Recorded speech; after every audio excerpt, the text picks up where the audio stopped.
dans notre revue de presse d'aujourd'hui. Nous allons commencer par la lecture de la couverture du journal AS. Retour en 1980. Pour la première fois en 40 ans, le club termine un mercato sans recrutement. Le club a seulement récupéré Odegaard et Lounin. Les renforts sont reportés à 2021. Et pour Marca concernant le Real Madrid, Benzema porte la responsabilité en tant que buteur. Il a célébré son 250e but avec le Real Madrid et a rappelé ses capacités devant le but. Le média France Football a décidé, faute de remise de Ballon d'Or classique cette année, de dédier 2020 à un Ballon d'Or Dream Team qui viendra récompenser les meilleurs joueurs de l'histoire à chaque poste. 9 ballons d'or seront décernés cette année. Gardien, latéral droit, central, latéral gauche, milieu défensif, milieu offensif, ailier droit, ailier gauche, attaquant central. Le résultat donnera lieu à un 3 historique qui sera connu en décembre. Les bases du règlement seront similaires à celles des autres années, puisqu'un vote sera effectué par les 170 représentants formant le jury. Pour le moment, France Football a commencé à dévoiler les noms des 10 nominés pour chaque poste de la défense. On retrouve Iker Casillas parmi les gardiens, Marcelo, Paul Bretné et Roberto Carlos au poste de latéral gauche, et enfin Cannavaro et Sergio Ramos dans la liste des centraux. Gardiens, Gordon Banks, Thomas Nkono, Gianluigi Buffon, Peter Schmeichel, Iker Casillas, Edouard van der Sar, Sepp Maier, Lev Yashin, Manuel Neuer, Dino Zoff. Latéral droit, Giuseppe Bergomi, Manfred Kaltz, Cafu, Philippe Lam, Carlos Alberto, Wim Surbier, Djalma Santos, Lilian Thuram, Claudio Gentil, Bertie Vogue. Latéral gauche, André Brême, Paul Bretné, Antonio Cabrini, Jacinto Facchetti, Junior, Rudi Kroll, Maldini, Marcelo, Nilton Santos, Roberto Carlos. Défenseur central, Franco Barzi, Bobby Moore, Franz Beckenbauer, Daniel Passarella, Fabio Cannavaro, Mathias Sammer, Marcel Desailly, Gaetano Siri, Ronald Koeman, Sergio Ramos. Ce lundi 12 octobre seront dévoilées les listes de nominés pour le milieu de terrain et le 19 octobre celle de l'attaque. Il y a des anniversaires qu'on préférerait ne pas fêter. Il y a un an jour pour jour, Hazard marquait son premier but sous le maillot du Real Madrid. Le premier et le dernier depuis. Le 5 octobre 2019, l'attaquant belge inscrivait face à Granada son tout premier but en match officiel comme joueur de la Casablanca. On sait désormais que 365 jours, cela reste son unique but en blanc, du moins pour le moment. Depuis son arrivée à Madrid, Eden vit un véritable enfer. Entre problèmes de surpoids et blessures, la recrue la plus chère de l'histoire du club, 115 millions d'euros, n'en finit plus de repousser le moment où il brillera enfin, comme l'espèrent tant les supporters. Des supporters qui commencent d'ailleurs à vraiment s'impatienter, tant l'attente semble longue. De nouveau blessé pour plusieurs semaines, alors qu'il paraissait être enfin prêt à faire son retour, Eden Hazard inquiète au plus haut point. Ne reste qu'à espérer que le Belge tiendra mentalement pour enfin retrouver, à l'issue de cet énième contretemps, son véritable niveau et le chemin des filets. Faire au passage que cet unique but, celui qui remonte à un an, ne soit plus que l'objet d'un lointain souvenir. Karim Benzema n'a pas fait couvrir son compteur but de la saison ce week-end. Il a atteint un nouveau palier géant à Madrid. Face à l'Éventé, l'attaquant du Real Madrid a inscrit son 250e but sous le maillot blanc et son 170e en Liga. Rien que ça. Il en a également marqué 53 en Ligue des Champions, 21 en Coupe du Roi, 3 en Coupe du Monde des clubs, 2 en Supercoupe d'Espagne et 1 en Supercoupe d'Europe. Il n'est aujourd'hui plus qu'à 40 buts de Santillana, le 4e meilleur buteur de l'histoire du club. Sur le site officiel du club, il a réagi « J'en suis très heureux. C'est un honneur pour moi. Je me sens heureux et fier de mes buts, je vais continuer à travailler pour en marquer. Les gens voient le football différemment, certains ne voient que les buts, mais il y a bien plus encore, comme les mouvements ou les passes. Je suis un attaquant qui peut aussi marquer, s'est-il réjoui. À 35 ans, Luka Modric démontre sur ce début de saison qu'il est toujours le meilleur milieu de terrain du Real Madrid. Il a fait le choix de faire l'impasse sur la sélection le mois dernier pour bien se préparer avec le Real Madrid et son choix a porté ses fruits. Sur les premiers matchs de Liga, Luka Modric démontre qu'il a encore de jus et que Zinedine Zidane peut toujours compter sur lui. L'arrivée de Martin Odegaard n'a pas bouleversé la hiérarchie et le Croate a encore été l'un des meilleurs à Madrid ce week-end lors du succès face à Levante. Pourtant, son avenir est discuté depuis 2 années et il a même été un temps proche de l'Inter Milan. Mais il est resté. Son début de saison dernier avait également été très compliqué et la fin de son aventure à Madrid semblait dans les plans pour l'été, sauf que Luquita a profité du confinement pour recharger les batteries et être un élément clé dans le succès de cette 34e Liga. En ce début de saison, bien qu'on ne puisse pas lui demander d'être performant sur 90 minutes, Modric répond encore belle et bien présent sur le terrain. Il a joué 223 minutes lors des 3 derniers. À tel point que, d'après Marca, une prolongation n'est pas impossible pour le Croate. Car oui, son contrat expire à la fin de la saison, et si le Real veut le conserver, il faudra lui faire signer une rallonge. Et nous continuons avec Lucas, lors d'une interview a déclaré « L'important est de gagner. Nous n'avons pas encore joué notre meilleur football, mais il est important de bien commencer. Même si j'ai 35 ans, je me sens très bien, je suis toujours fort, et je pense que je peux continuer à ce niveau pendant encore quelques années. J'ai toujours voulu écrire un livre. Dans le livre, j'ai parlé du meurtre de mon grand-père. J'avais une excellente relation avec lui. C'était très triste, et cela m'a beaucoup affecté. Je voulais voir mes coéquipiers, car je ne suis pas avec l'équipe nationale depuis un an, l'entraîneur est aux commandes, je suis le plus âgé, mais ce que j'essaye de faire, c'est d'aider l'entraîneur. J'ai passé la majeure partie de ma carrière avec Gareth Bale, c'est une personne formidable, ce qu'on dit de lui est injuste, car il a beaucoup fait pour le Real Madrid. Mourinho a été la raison principale de signer au Real Madrid. Je suis triste parce que je n'ai joué avec lui que pendant un an. Je lui serai toujours reconnaissant, parce qu'il m'a amené au Real Madrid. Ancelotti est un entraîneur et un homme formidable, nous avons très bien joué avec lui, je lui parle encore parfois. Quand les décisions de la VAR sont contre Madrid, personne ne parle, mais si les décisions technologiques sont correctes, et qu'elles nous aident, on entend les critiques, je ne comprends pas pourquoi. La situation n'est pas confortable pour Hazard, les blessures l'empêchent d'être avec nous, et c'est incroyable, il est très important pour nous. Je ne pense pas que Ramos me donnera un penalty, mais comme nous sommes des amis proches, si je lui demande, il peut me le permettre, mais je préférerais qu'il continue à prendre des penaltys, parce qu'il le fait bien.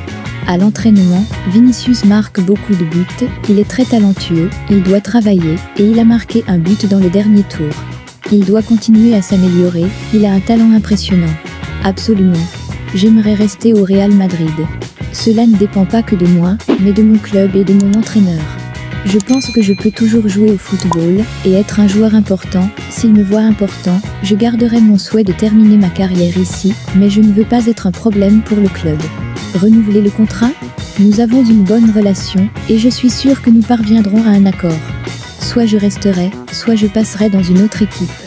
Le Real Madrid est ma maison. C'est ma 9e saison, et je suis très heureux ici, nous verrons ce qui se passe. Je n'aime pas parler d'hypothèses. Je n'ai pas encore parlé au président. Signer avec le Real Madrid ? J'ai reçu des offres de plusieurs équipes, et quand j'ai reçu une offre du Real Madrid, je ne me souciais pas des autres offres, alors j'ai tout fait pour rejoindre le Real Madrid. Ce n'était pas une tâche facile, car les négociations ont pris du temps, mais au final, l'accord a été conclu, et j'en ai été très heureux. Gareth Bale ? Il a été jugé ces dernières années, mais ce qu'il a fait au Real Madrid est impressionnant. À l'avenir, nous nous souviendrons toujours de ce qu'il a fait pour le club.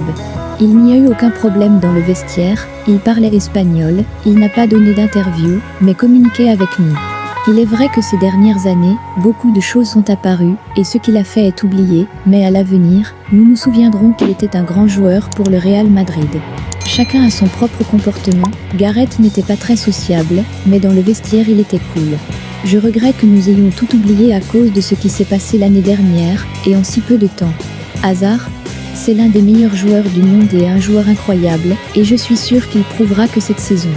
La saison dernière, il s'est avéré un joueur important, mais il a été arrêté par des blessures, c'est dommage, car nous avons besoin de lui, mais cela prouvera pourquoi le Real Madrid a payé autant d'argent pour lui. Sur sa propre chaîne YouTube, Vinicius Junior a évoqué ses objectifs pour la saison, son nouveau numéro, mais aussi ses difficultés en début de saison dernière. Son début de saison, je suis heureux d'avoir marqué lors des 2 derniers matchs, et d'avoir plus de minutes de jeu. Mes objectifs ? Augmenter mon nombre de buts et de passes décisives cette saison. La saison dernière, j'avais commencé la saison de manière différente, sans confiance après ne pas avoir joué pendant longtemps à cause d'une blessure. Je suis heureux maintenant, j'ai plus de confiance. Jouer est important. Le numéro 20, il me porte un peu chance. J'étais très heureux à Flamengo avec ce numéro, c'est avec lui que j'ai fait mes premiers pas, en tant que professionnel. j'ai eu l'opportunité de changer cette saison, et je me sens plus à l'aise. Son changement de nom au dos du maillot, c'est Vini Junior maintenant, parce que tout le monde m'appelle Vini à Madrid. C'est plus facile. LIDSS. Le marché des transferts a fermé ses portes et le Real Madrid a réalisé un mercato inédit en ne déboursant pas un centime. Jamais Florentino Pérez n'était resté passif sur le marché des transferts, mais la situation économique provoquée par la crise sanitaire a invité les dirigeants madrilènes à la prudence. Durant tout cet été bien particulier, le Real Madrid s'est néanmoins montré actif en réalisant 8 ventes et en prêtant 7 joueurs. Au total, entre les ventes et les prêts payants, ce sont pas moins de 131,5 millions d'euros qui sont venus soulager les finances du club. En comptant les supposés 25 millions d'euros pour le transfert de James Rodriguez, à confirmer, et les 4 millions d'euros récupérés grâce au transfert de Llorente à Leeds. À noter aussi que le Real bénéficie d'une clause de rachat pour Reguilón et que la Roma pourra activer une option d'achat pour Mayoral. L'Espagnol, ainsi que Régnier, sont prêtés pour 2 saisons. Les ventes, Achraf Hakimi pour Inter Milan, 40 millions d'euros. Sergio Reguilón pour Tottenham, 30 millions d'euros. James Rodriguez pour Everton, 25 millions d'euros. Oscar Rodriguez pour FC Séville, 13,5 millions d'euros. Yavi Sanchez pour Valladolid, 3 millions d'euros. Di Frutos pour Levante, 2,5 millions d'euros. Dani Gomez pour Levante, 2,5 millions d'euros. Alberto Soro pour Grenade, 2,5 millions d'euros. Les prêts, Take Kubo à Villarreal, 2,5 millions d'euros. Dani Ceballos à Arsenal, 4 millions d'euros. Mayoral à Rome, 2 millions d'euros. Vallejo à Grenade. Régnier à Dortmund. Gareth Bale à Tottenham. Brahim Diaz à AC Milan. Zidane a travaillé sur la répartition des efforts entre les joueurs, car il joue un match tous les 3 jours. En 214 matchs, il a changé de groupe 198 fois, et lors des 58 derniers matchs de championnat, il n'est pas entré 2 fois avec la même équipe, et a remporté le titre avec tout cela. Il est difficile de prédire les idées de Zizou, à l'intérieur du club seulement Bettoni, et les assistants qui connaissent sa méthode, il répète rarement la même équipe, et malgré qu'il ait remporté tous ses titres avec Madrid, la pensée de Zizou est de changer son système toujours en fonction de l'adversaire. La semaine dernière, il a joué 3 matchs, et est entré dans différentes formations à chaque fois. Zidane ne choisit pas tout seul l'équipe, mais avec l'aide de son staff technique, il leur prend toutes les informations, et décide ensuite de la composition. Parfois, Zidane parle aux joueurs de l'équipe, le matin du match, et parfois il dit à un joueur qu'il sera titulaire la veille du match. C'est ainsi que tout le monde travaille toujours dur, car le système est en constante évolution, et Zizou est convaincu qu'il suffit de dire aux joueurs qu'il est essentiel quelques heures avant le match. Le staff de Zidane utilise la technologie pour savoir si le joueur est à l'aise ou fatigué, afin de pouvoir bien manœuvrer. Par conséquent, ne pas jouer principalement dans un match particulier n'est pas une chose catastrophique, car Zidane a toujours eu recours à une politique de rotation et voulait que tous les joueurs soient prêts au fil du temps. On termine avec cet article. Leader de Liga après seulement 4 matchs disputés, le Real Madrid poursuit sur la lancée de son titre acquis en 2019-2020. Cette saison, les hommes de Zidane sont déjà les favoris des bookmakers en ligne. Les temps auraient-ils changé ?